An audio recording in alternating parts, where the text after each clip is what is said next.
For sports fanatics, there's no rush greater than the feeling of sitting in a VIP box, enjoying a match in person. Same goes for concert goers.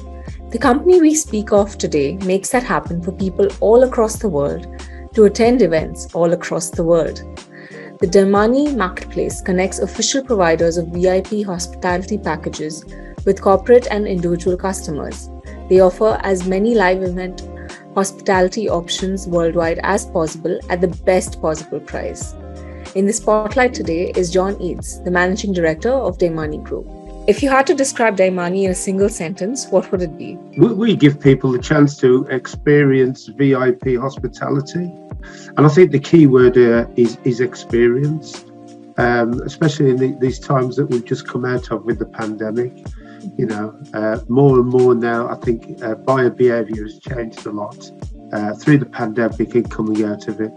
And people want value for money, but they also want an experience, and they also want to understand what that experience is. And we deliver that with many of our services, friction-free service all the way through to fulfillment. Okay, that's great. So can you tell me a little more about the name DAIMANI? That's something you were getting into before I cut you off. So let's get back into it. It's an interesting word, and it's a question that comes up many times. One of our founders is from the beautiful Fiji, and the word is actually Fijian for diamond. Mm-hmm. So that's where it comes from, and you can probably see that with our brand, our logo as well. There's diamond in there. But it's very unique. Very nice. So can you tell me a little more about your team? Like you were talking about another founder right now. So can you tell me about the team? Yes, DAIMANI went live in 2019, and it was founded by a number of people who'd worked on a number of FIFA World Cups, and they're from different backgrounds and nationalities. So we have an office in Zurich, in Paris, in Hamburg. We have a small office in Hong Kong and here in the UK. I'm actually based in the northwest of England, and we have a small office in London. So we're very much live in a number of time zones, and you know, it's important to be in those markets where a lot of our customers and clients come from, and where we also operate. So we have live and local knowledge in everything that we do. Okay, that's great. So what has been an event probably that DAIMANI is that you're most proud of? I'd love to know. I don't think there's one in particular. I think we're very proud that, you know, we've had a lot of experience on the team when we first launched. And we then had to sort of come into a marketplace that was already established and saturated in the UK, for example. A lot of regular players who've done the same events down the years. And to come out of the pandemic as the exclusive international sales agent for the Rugby World Cup 2023 in France next year, we're very proud of that achievement. We offered something different to the organisers. They were looking for that. And now we're on sale across the world. Sales are going well. We've also been exclusive for this year's World Athletics Championships in Oregon in the USA, and the World Athletics Championships in Budapest next year as well. But we work with a variety of events and rights holders, and we're very proud of each one because it allows us to offer clients something different and unique on a one-stop shop platform as well, which is very rare. If not, we're probably the only one that does that as well. Yeah, that's right. I mean, I was just going through the website and I found it very user-friendly. It was so easy to pick out just what I was probably searching for. So I think that would make it very customer-friendly as well. That's the most important thing, because I think we've all become savvy at shopping online, but we're a global marketplace. So if I'm in Malaysia, I want to look at a product and I want to understand its value. So we're connected to the currency market, so they can look at that product in Malaysian ringgit and get an instant value of that. And then the process for checkout is very quick. It's friction free, and people can click and buy, and they instantly got the product that they want. And then we sort of work with them to fulfill that, ensuring they get the tickets in a timely manner and other information as well. You know, in the past, it's everybody had to go to different websites. One for Wimbledon, I'll go there for football, I'll go there for a pop concert. But we're looking to consolidate that and make it a one-stop shop for a variety of VIP hospitality experiences, no matter where you are, no matter what language you speak. And currently we translate everything into 7 languages. And in the future, we're hoping to add more as well. So, if you're in Dubai, your mother tongue is Arabic, you can turn everything into Arabic so you can read about the product and check out in Arabic as well. That's amazing. Yeah, I think you've just thought of everything. You've thought it all through. So I'd love to know, where did this idea to build a marketplace like this come from? Like, you have been in the sports and events field for a very long time now, but how did you come into planning and make something of this sort? I think it was people putting their heads together and understanding and learning customer experiences and listening to what they want, but also what's not worked for them. And again, as I touched on earlier, a one-stop shop. So at the FIFA World Cups, my colleagues, the last one they worked on in Russia, people saying, this is fantastic. Can I book Wimbledon through you? Can I book the F1 race through you? Can I go horse racing with you? And it was trying to point them in the right direction. And that gave us the inspiration to say, why can't we do this better?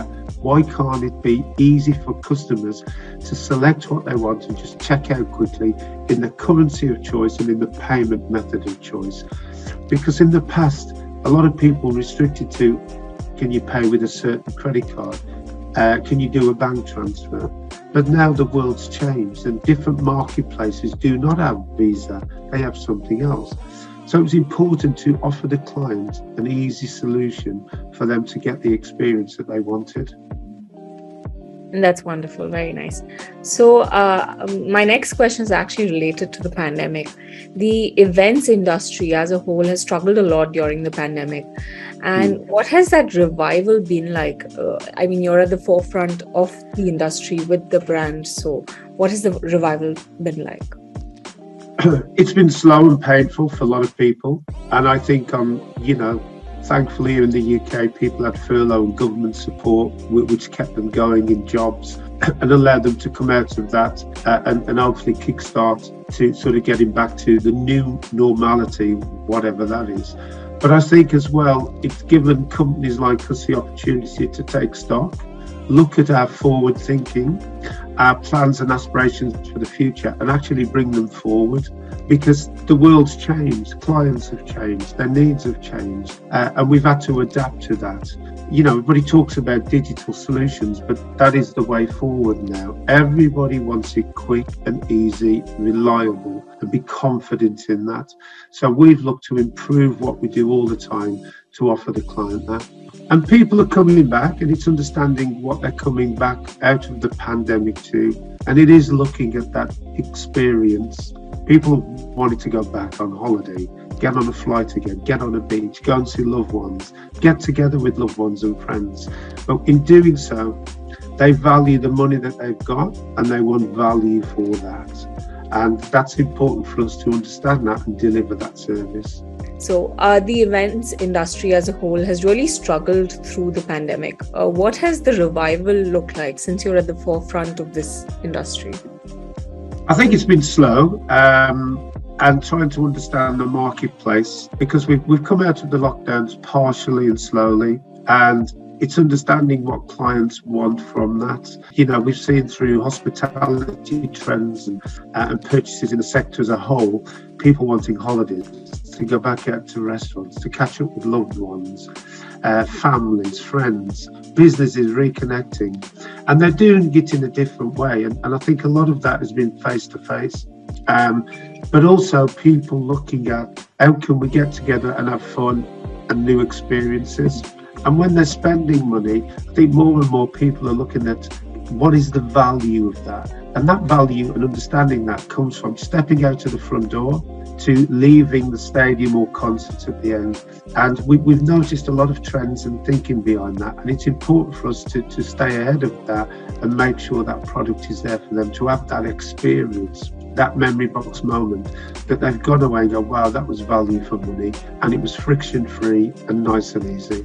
And I think a lot of companies, not just our own, who are looking at that and looking at how can they innovate and do things differently to this new audience. It does feel like a new audience. It may be the same people, but they have different thinking and different aspirations. And it's important that we meet that and understand not what they want today, but what will they want in 6 months' time and 12 months' time and a year's time, and looking at the big events as well.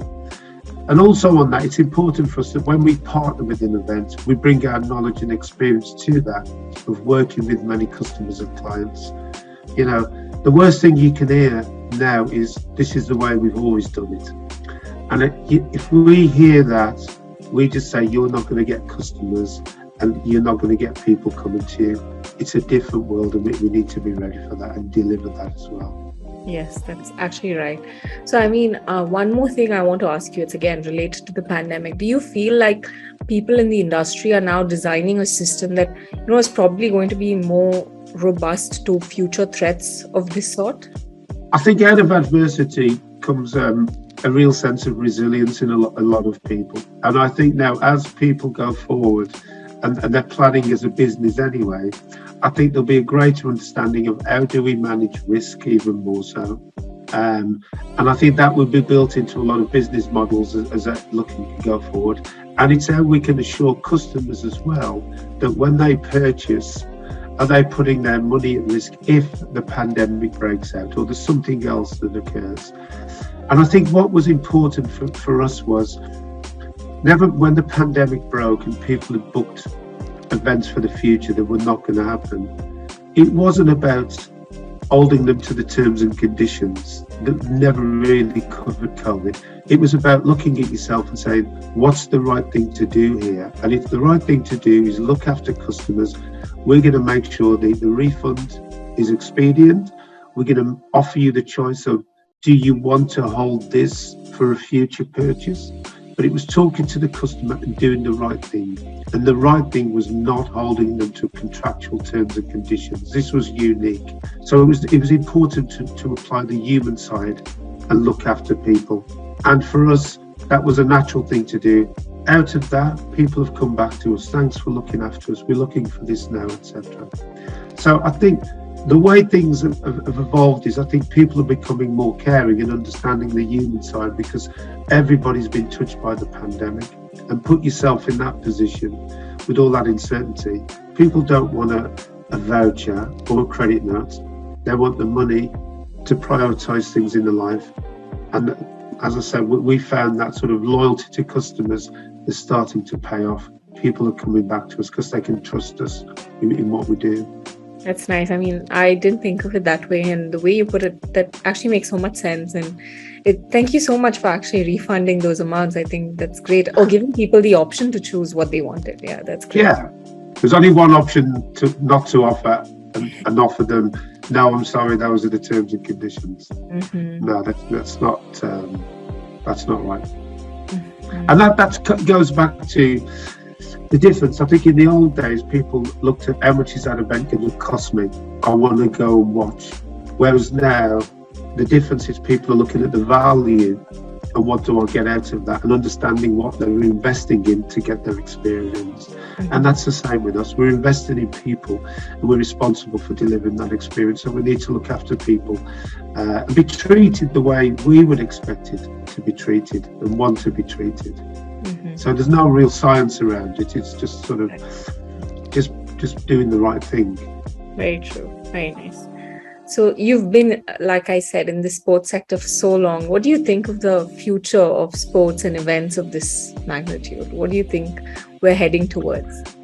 I think over the decades, as you say, I've been in probably far too long in my career in sporting events, but events are constantly being awarded. You've seen this morning an event like the Eurovision Song Contest, that they've had to narrow that down to 7 cities from a long list here. So the UK will host it. 7 big cities in the UK want to host this event next year. That's amazing. And despite the uncertainty about our economic situation, fuel prices, heating bills, there's a drought on. Despite all that uncertainty, people want to host major events. for a number of reasons. Putting their cities on the map, bringing extra income in. They're investing to get a return. It's not just about money, but there's a legacy there as well. And in a way, I've often found that sporting events seem to be recession-proof. Everybody wants to host them. And it's not about that instant return, it's about the long-term return on that event. And we've just seen in Birmingham with the Commonwealth Games. I mean, I was there for 3 weeks. And the whole region, not just Birmingham, but the whole of the West Midlands got behind it and felt proud. People came from all over the UK. The bus around the city was just electric and amazing. It was safe, secure, the weather was good. People are in restaurants having fun. And then not everybody went to the sport, they just wanted to get a sense of being a part of it. So I think the future is great for events. People are innovating all the time. You've got here in Manchester a new indoor arena being built, which will be one of the biggest in Europe. And the other second biggest in Europe is already in Manchester.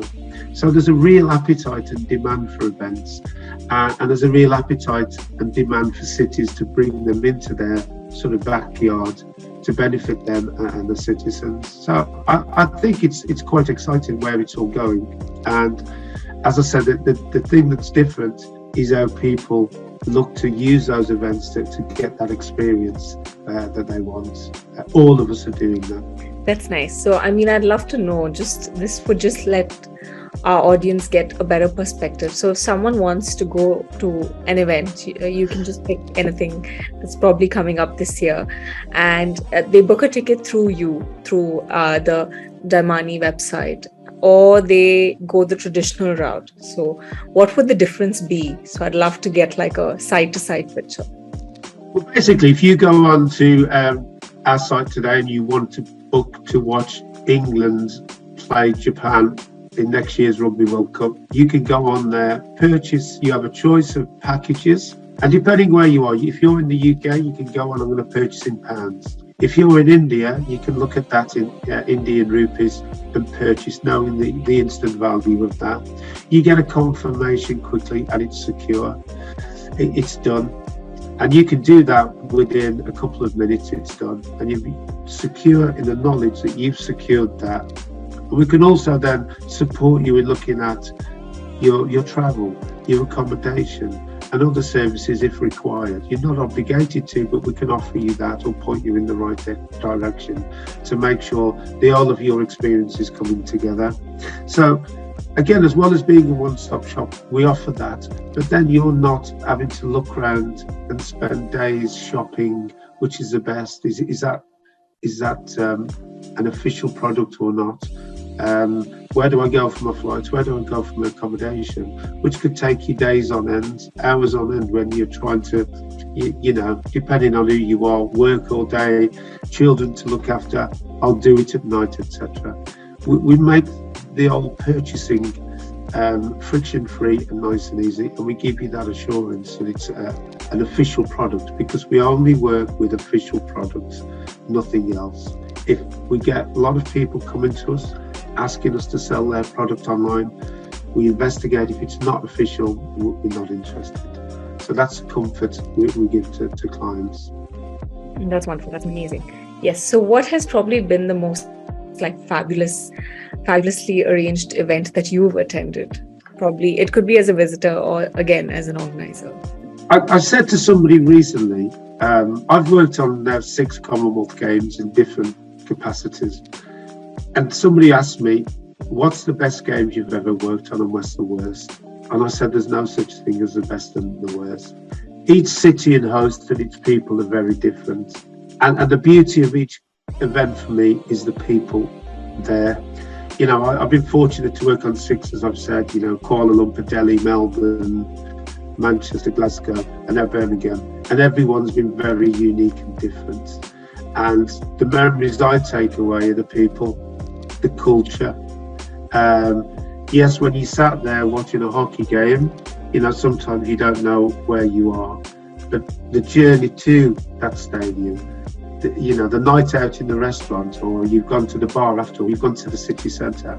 That's the uniqueness and the experience and the stories you go back with. And everyone, for me, doesn't matter whether I've been to a football game, every experience is very unique. And I know then I've packed away so many memories in my memory box. It's unbelievable. And it's great to recall those. And, we try to translate those personal sort of experiences into what we offer clients, understand the journey they're going to go through, what they're looking at.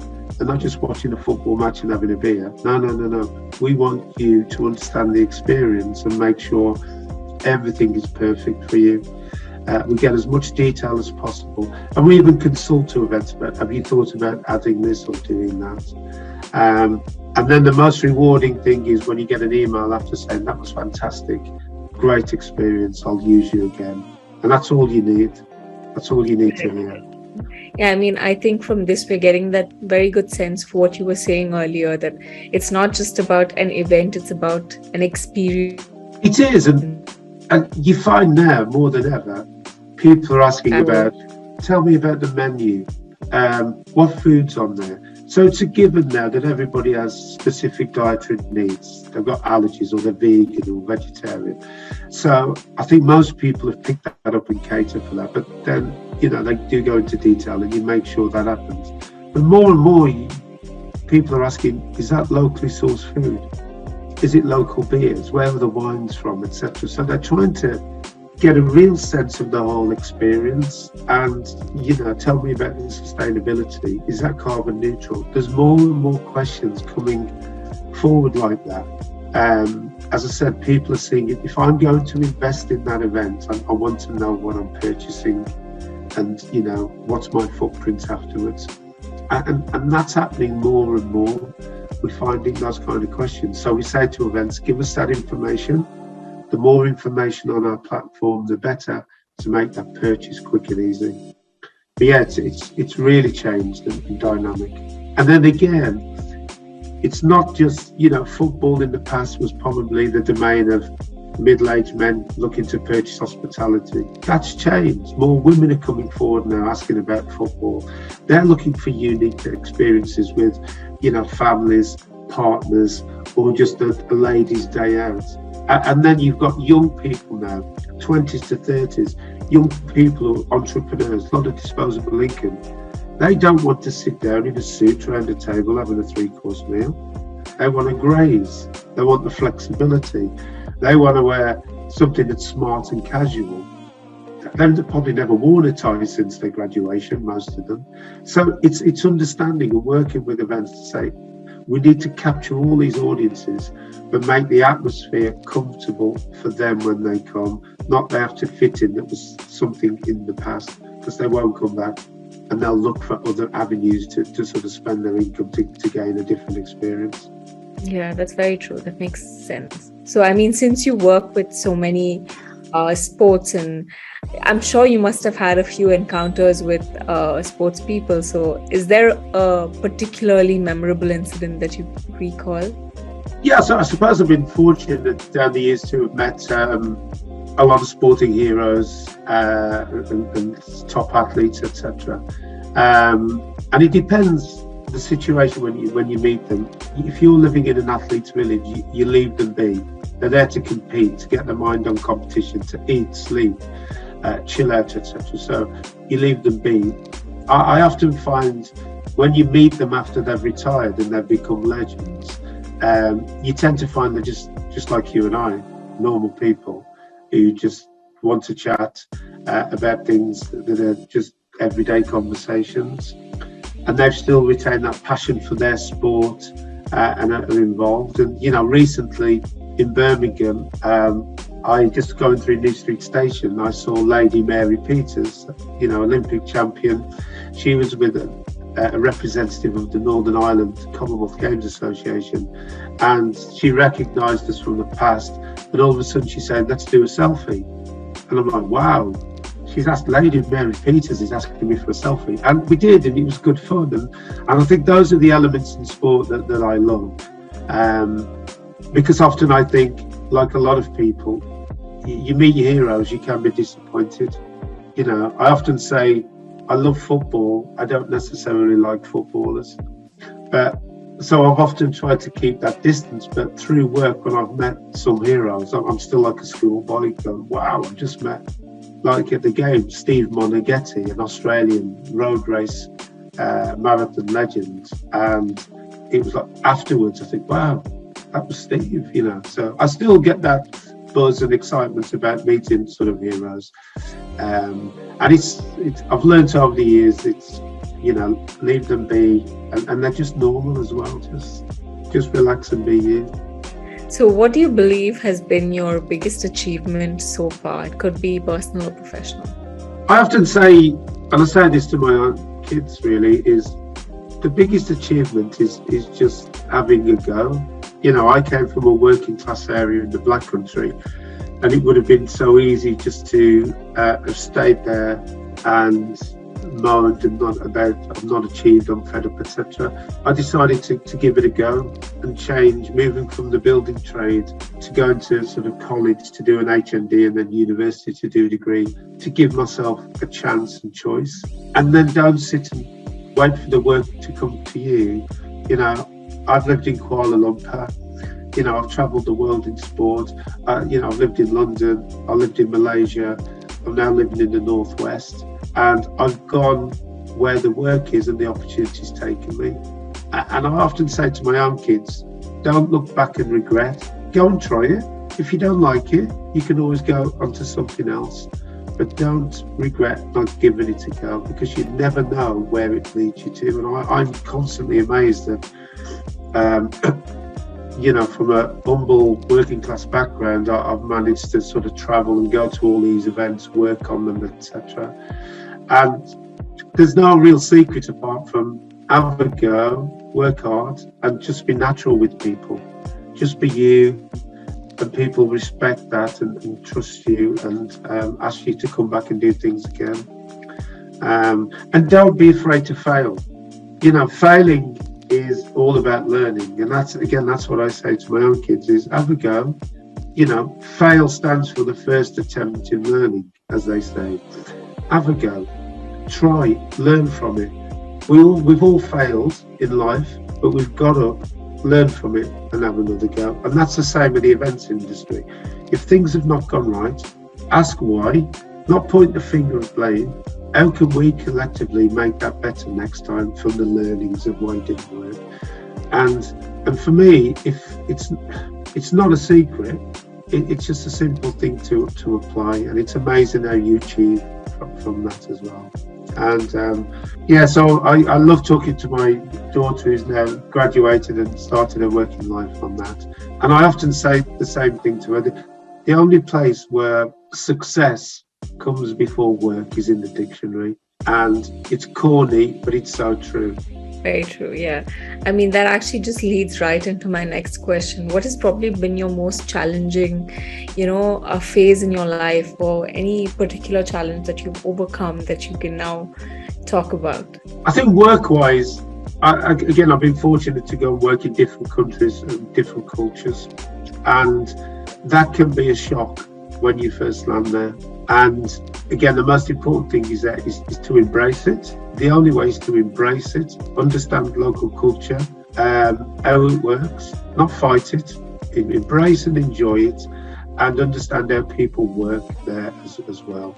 So you can then deliver, you know, the solutions you want to.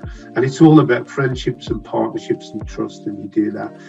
And I've often landed in places and thought, wow, this is going to be hard work. But it wasn't hard work. It should be seen as fun and education.